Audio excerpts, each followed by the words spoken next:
Everyone. So yesterday the Lakers and the Celtics faced off, and it was quite an interesting game to say the least. Lakers once again cannot close. Anthony Davis misses two clutch, crucial free throws, and we end up going into overtime. And as soon as it went into overtime, I don't think there was a single person that was like, "Oh, Lakers got this in overtime." Like, you saw that game, you saw Anthony Davis, you saw LeBron James. They just looked done, exhausted, beat.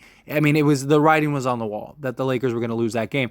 And it was just a very interesting game in the sense of, like, both teams didn't really seem to want to win, right? The Celtics are up 20. They're like, nah, it's okay. We'll just sit over here. You guys go and, just go on like a 27-4 run and take the lead. The Lakers go up 13 late, and then it was like, you know what? Let's just lose this game. LeBron with the lazy entry pass that gave like a 5-point swing in like 3 seconds.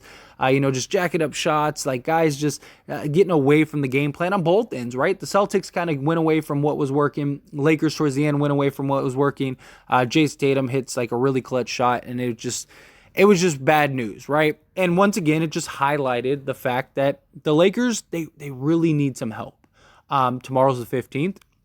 Hopefully something gets done by like the end of the week. I don't necessarily think something will happen immediately tomorrow. I don't think at like midnight tonight Lakers will have a trade done. But hopefully it's within a reasonable time frame. Hopefully something comes, whether it's Bojan Bogdanovic or another piece. The Lakers are in every one of these games, and we have shown we can play with the best teams in the league, right? Because you have Anthony Davis and LeBron James, two just monstrous players, two top 10 players in the league, and to have that luxury is very nice. But you need other guys, right? The problem is right now the Lakers don't really have that solid rotation, right? They have about 5 guys that on a nightly basis are contributing consistently, right? You got the big 3, Russ, LeBron, AD. And then you have like Walker and Reeves, right? And like other nights, one night Schroeder's there, Thomas Bryant, which I don't know why they haven't given Thomas Bryant more playtime, more minutes. Troy Brown will have a night. Guys will have nights, but consistently, you're really reliant on Anthony Davis and LeBron James having monster games. And then, the other 3 guys of Russ, Walker, and Reeves being able to consistently put out 15 plus a game. Russ, I think, is more capable of that than Reeves and Walker. But if you could go get a Bojan or a couple other guys to solid rotation starting level players, that would be huge. Because now Walker, instead of being your 3rd or 4th best player, he's now your 6th or 7th best player, which is what it should be, right? Like, that's how it should be. So now if he goes and gets 20, it's that much more impactful. If Reeves goes and gets 15 to 20, it's that much more impactful. Those guys are the guys. But beyond that, we need guys for, especially come playoff time, because in the playoffs you're only going to run 7-8 guys nightly, right? You're not going to run 10-12 guys. Certain matchups maybe. Certain matchups, other guys might get more time than others. Like if Winning Gabriel playing, the Warriors, Winning Gabriel might actually be very valuable and useful to like match, Draymond, stuff like that. Thomas Bryant might get some more minutes in certain matchup stuff, things along those lines, right? But you're usually not running 12 guys in the playoffs. So if they could go get 2 or 3 like solid rotation guys, well, now you basically have your rotation for the playoffs. You also can rest LeBron and AD, because the fastest way you're going to get AD and LeBron hurt or just exhausted, knock on wood, is playing them the way that you're playing them, where they have to play basically the entire game for you to win. And even when they do, you still lose, right? It's like, that's not good. And you need them healthy and fresh for the playoffs, right? Because we're going to go as far as those two can take us, no matter who we get. We could get Bojan Bogdanovic tomorrow for a second round pick, and it makes no difference that LeBron James and Anthony Davis aren't able to play. We could go get 7 guys.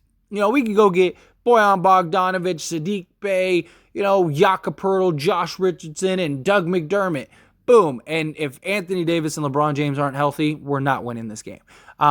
Now, personally, I think that we definitely need size. We definitely need shooting, right? If you can get Bojan, cool. But I don't think he's worth a unprotected first round pick by himself. Maybe you look at like the Spurs, something like that. go get like a Jakob Josh Richardson. I know a lot of people really want a Miles Turner, things like that, but I don't think you take Anthony Davis away from the center position. I think you leave him at the center position, but you need a guy that can come in and play 15 to 20 minutes a game, right? Like have AD play the 4 for certain stretches, but for the most part, you want him to play the 5, right? The luxury is being able to have AD play both positions, but ideally you want him to play the 5. He's been so monstrous. So if you get a guy like Jakob, right, he's a guy that can come off the bench. He can give you, 10 to 15 a game easily, give you 15, 20 minutes a game at the center position. You could have him kind of back up Anthony Davis, but also run him and Anthony Davis in spots together. Now you got defense, all that stuff. You got low post threat. Jakob Poeltl's a really just solid player. Give Thomas Bryant some more run, things like that. I'm just saying, like, they need to look at multiple options because I don't think Boyan's going to be an option. Fournier and Reddish, maybe. There's some talks about, like, Lakers maybe getting those two guys for essentially free. That's the case. Maybe you take it. You can make an argument that the Knicks should have to give up an asset in that deal. Maybe you could work something out like that. Maybe get like one of the least favorable first. I don't know. We'll see. We'll see how it plays out. But the Lakers definitely need to make a move and make some sort of upgrade. But another thing, what they did last night, and I hope Darvin Ham noticed, paid attention, and continues to do going forward, is he went big. That lineup of Russ, Reeves, Troy Brown, LeBron, and Davis, they were all sizable, right? You got Troy Brown playing the 3 spot, and he's 6'6". You got Austin Reeves 6'5". You got Russell Westbrook, 6'3", 6'4", LeBron James and Anthony Davis. The beauty was they were able to switch on everything. They didn't have to play, like, how many times have we seen the 4-guard lineup stuff? And I do understand, like, we only have so many players. We only have so many guys that can contribute, things like that. But Darvin Ham showed, and the Lakers showed, we got to continue to play big. Whether you're swapping Reeves with Walker or, going winning Gabriel, maybe LeBron at the 3, like Troy Brown at the 4, whatever it takes, whatever you have to do, continue to play big because it showed the impact. It showed what it can do, and having the ability and luxury of switching on everybody. Like, that was what was great. Russ was a monster defensively. Again, he was a player. It was like a tale of two halves. Defensively, he was great the whole game, but he really picked up the offensive production in the second half. But Troy Brown, he's out for the most part, has been rather consistent. He's had a couple stretches where he was rough, and like last night, he wasn't very good, but for the most part, he's been giving you like 8 points a game. But it's about the switchability, it's about the size.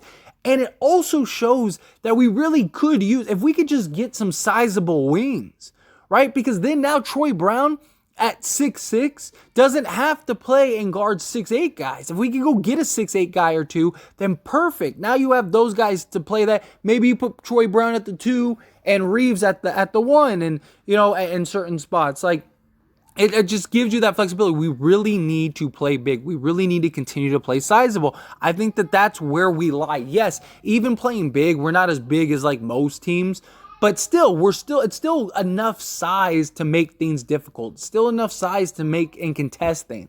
It's still enough size to be able to switch on everything.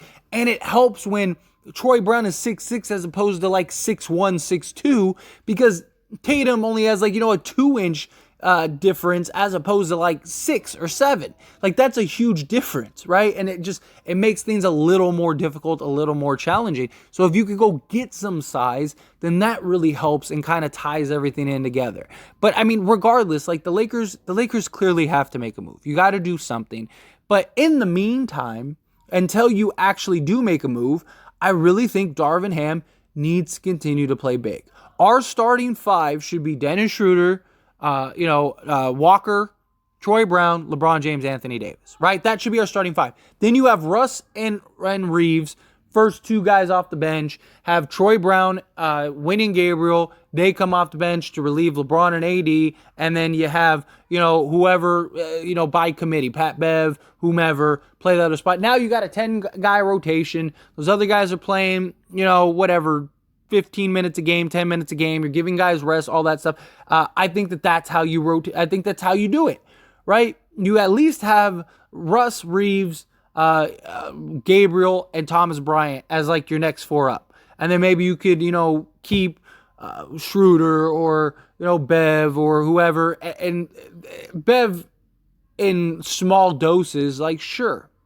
But I think you have a real solid, like, 8 to 9 guy rotation that you can do. But you need to go big, because the problem is that, like, you see it in almost every game. The Lakers will start off very sluggish. They can't really guard anybody because they don't have the size. And then the other team goes on a run, and now we're playing catch up, right? And then Russ comes in and it gives you a different type of energy. I mean, how many times have we been down like 14-4, and then Russ comes in and we go on a run because he just gives you a different look, gives you different energy, gives you different everything, his defense and switchability and stuff like that.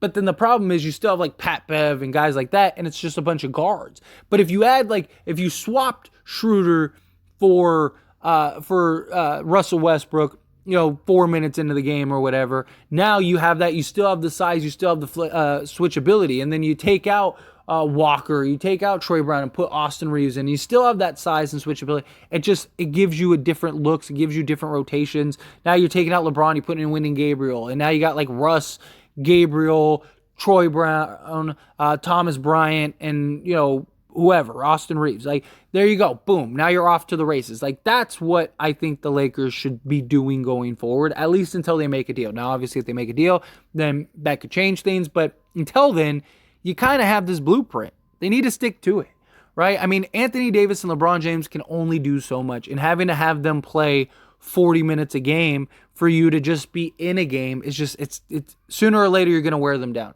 Sooner or later you're going to end up getting these guys hurt or something. Right. And that's not good. That's not what we need to see happen. And we need these two fresh and healthy and ready to go for the playoffs. I mean, look, don't get me wrong. Anthony Davis, you got to make those 2 free throws, right? You got to make those free throws. LeBron James, you can't be making those lazy entry passes. You can't just be jacking up threes. Russ, you got to make better decisions, things like that. I get that, all of that. But they need help.